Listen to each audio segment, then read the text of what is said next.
bright neon lights of New York City blinked like 1,000 stars in a sky that never got dark. Gideon Caldwell, a man who built his own business and became a billionaire with billions of dollars, leaned back in his fancy office at the top of a tall building, looking at the city below. The business deal he had just made was worth over $1 billion. Another win for him, another success to add to his growing company. But reasons he couldn't figure out, a strange feeling of emptiness bothered him. His assistant Bryn walked in with a confident smile, carrying a pile of papers. "Mr. Caldwell, your airplane to Tennessee is ready. Should I get the jet prepared?" Gideon didn't answer right away. Instead, he stared out the window, watching the city lights bounce off the glass. Then he made a decision.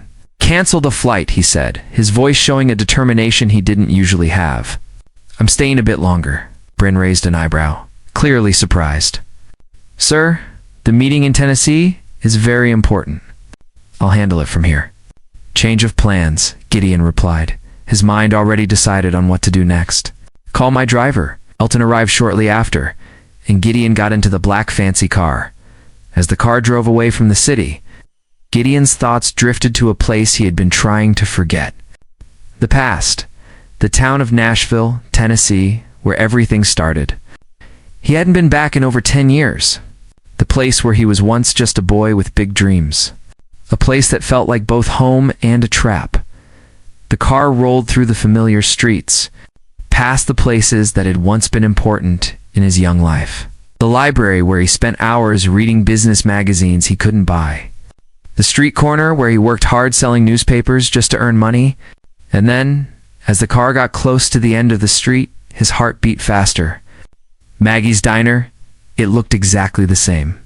Time had not changed it, despite all the years that had gone by. The neon sign still blinked weakly, and the same worn-out red booth sat inside. Gideon's breath got stuck in his throat. This was the place where he had made a promise to himself as a teenager. "I'll never come back until I have everything." Nice. But now here he was. "Elton, stop here," Gideon ordered, his voice distant, almost as if he were talking to someone else. "I'll be a minute." The door made a jingling sound as Gideon entered the diner, and the familiar smell of coffee and grilled food hit him right away. The atmosphere hadn't changed, cozy, old-fashioned, and timeless. He took a seat at the corner booth, the very one where he had spent countless nights dreaming of a life he could never have. As he stared out the window, memories came flooding back his dreams of leaving this small town.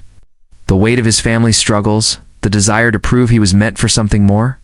His thoughts were interrupted when a soft voice broke the silence. "What can I get you, sir?" Gideon looked up, and for a moment time seemed to stand still. The waitress in front of him had dark brown hair pulled into a messy bun, wearing a simple uniform that was no different from the one he had seen countless times growing up. But there was something about her, something too familiar. It was Tessa Hurov, the same Tessa who had been the brightest, most ambitious girl in school, the one who had always dreamed of something bigger, better than this small town. But now she looked different, worn out, tired. Her once bright green eyes had lost their spark. "Steak and coffee," Gideon said, his voice showing the shock he felt. She wrote down the order and walked away, and Gideon couldn't help but watch her. He hadn't seen Tessa in over 10 years. Back then, they'd been friends, maybe more than friends. They had shared dreams, plans, and hopes for the future. But somewhere along the way, their paths had gone in different directions. When Tessa came back with his meal, Gideon didn't wait. "Tessa." She froze, her eyes looking at his face with confusion. "How do you know my name?" Gideon leaned forward, a sense of familiarity making his heart race. "Westwood High, class of 2012. Recognition flashed in her eyes. Her hand shook slightly as she set down the plate. "Gideon," she whispered. Gideon Caldwell smiled. But it wasn't the confident smile of the billionaire he had become. It was the smile of a boy who had never forgotten her. "The one and only," he said softly. Tessa blinked, her eyes shifting from shock to something more complicated. "You're the Gideon Caldwell, the billionaire." Gideon nodded, but the pride he should have felt was missing. Instead, an unexpected ache settled in his chest. "I never thought I'd see you again," Tessa said, her voice filled with disbelief. You made it out. I always knew you would. Gideon's look softened. I didn't expect you to be here, she shrugged, her smile empty.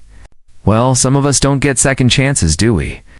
They talked for hours, but as the conversation continued, Tessa's behavior changed. She became quieter, more guarded. Gideon could sense that something was wrong, something she wasn't saying. Finally, he couldn't take it anymore. Tessa, what happened to you? You were going to change the world. She hesitated, and then with a heavy sigh, she shared the painful truth. My father passed away when I was in my second year at Harvard, Tessa said, her voice shaky. After that, things fell apart. My mother got sick, and I had to drop out to take care of her. My little brother was still in school, and I had to provide for them. So I took any job I could find, and now I'm here working at Maggie's diner. Gideon's chest tightened. He hadn't known. The girl he had once admired, the one who had been so full of life and potential, has been living a life full of pain and sacrifice. The girl who had always had the world at her feet was now struggling to survive. And you're still here, Gideon said, his voice quiet. Yeah, Tessa said with a bitter laugh. Some dreams just aren't meant to come true. The next day, Gideon couldn't stop thinking about Tessa. He was a billionaire, someone who could make anything happen. But he couldn't make her life better. Or could he? He decided to make an offer, a way to give her a second chance, just like he had been given. But he didn't want to do it the easy way. He didn't want to simply throw money at the problem. He wanted to give her a real chance to change her life. 2 days later, Tessa found a black envelope under the windshield wiper of her car. The elegant gold writing on the front said, "Meet me at 9 a.m., Caldwell Enterprises." Her heart raced as she opened the letter. She didn't know what to expect, but curiosity got the better of her. When Tessa walked into Gideon's office, she was amazed by the view.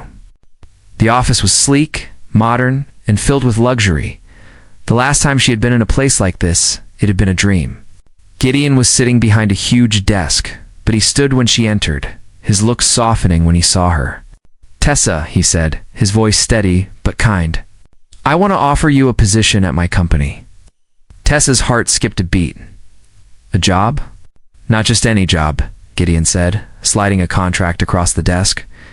"A management position, 6 figures, full benefits. I'll cover your mother's medical bills, your brother's education, whatever you need." Tessa couldn't believe her ears. "Why are you doing this?"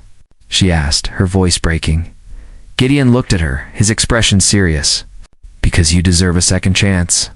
You were always meant for more than this." Tears filled Tessa's eyes, and for the first time in years, she felt hope. But just as Tessa began to find her footing, a new challenge came up. Gideon's business rival, a ruthless businessman named Vance Warwick, had heard about Gideon's involvement in Tessa's life. Vance wasn't just after Gideon's company. He was after Tessa too. He made her an offer that was impossible to ignore. Money, fame, power, everything Tessa had ever dreamed of, but at a cost. To take it, she would have to betray Gideon. Feeling conflicted, Tessa found herself torn between loyalty and ambition. The future she had worked so hard to build with Gideon was now in danger. Days passed, and the weight of the decision grew heavier on Tessa's shoulders. Vance Warwick's offer hung over her like a shadow, tempting her with the promises of wealth and power. She could feel the pull of everything she had dreamed of, the lifestyle, the recognition, the freedom from the struggles that had defined her life. But deep down she knew that it came at a cost. Gideon had given her something that no amount of money could buy: a second chance. A chance to rebuild not only her life, but also her sense of self-worth. The thought of betraying that trust, of abandoning the man who had stood by her, made her feel sick to her stomach. One night, as she sat in her small apartment, looking out at the city skyline from her small window, she replayed her conversation with Gideon in her mind, the way he had offered her the job. Not out of pity, but because he believed in her. The kindness in his eyes, when he had promised to take care of her family. No one had ever treated her like that before. But now, faced with Vance's huge offer, she was tempted to take the easy route. She could have everything she ever wanted instantly. All she had to do was say yes. The next morning, Tessa walked into Caldwell Enterprises, her footsteps echoing in the silent hallways as she made her way toward Gideon's office. Her heart raced with every step, torn between the world she knew and the world that waited for her.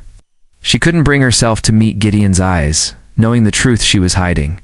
Gideon stood up as she entered, his expression unreadable. He knew something was wrong. There was a tension in the air that neither of them could ignore. "Tessa, I've been thinking," Gideon began, his voice calm, but filled with something deeper. "You've got the position here if you want it, but more than that, you've got a future here. I'm not offering you a job because you need saving. I'm offering you a chance to build something real with someone who believes in you." She opened her mouth to speak, but the words got stuck in her throat. She had to tell him, but could she really? The weight of her secret felt like 1,000 pounds pressing on her chest. "I know you've been given an offer, Tessa," Gideon continued, his eyes narrowing slightly. "Vance Warwick isn't just offering you money. He's offering you a life of luxury, one that might be hard to turn down. But let me ask you this. What does that life really cost?" The question cut through her like a knife. Tessa felt exposed, like Gideon could see through every hesitation. It was as though he had known all along. And now, it was time for her to make a choice. "I can't tell you what to do, Tessa," Gideon said quietly. "But I can tell you that the person you are, the person I see in you, is more valuable than anything that man can give you. And I won't hold it against you if you choose differently. But whatever you decide, know that you always have a place here with me." The silence between them stretched for what felt like forever. And then finally, Tessa made up her mind. "No," she whispered, her voice barely heard. "I won't take his offer." Gideon's eyes softened, a smile appearing at the corners of his mouth. "You've made the right choice," he said, his voice filled with quiet pride. Tessa felt a weight lift from her shoulders, the burden of her uncertainty finally slipping away. She wasn't just choosing between two men, two offers, or two paths. She was choosing herself. The woman who had worked so hard to build a life, who had fought for every bit of happiness she had, she was now choosing a future based on her own terms. And with that, Tessa took her seat at the desk across from Gideon, ready to embrace the life she had fought so hard for.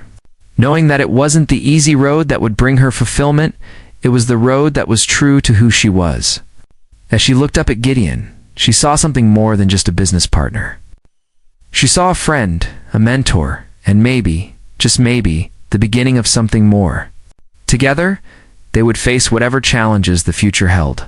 Because for the first time in her life, Tessa knew she wasn't alone anymore. And in that moment, the future didn't seem so uncertain. It felt like a new beginning.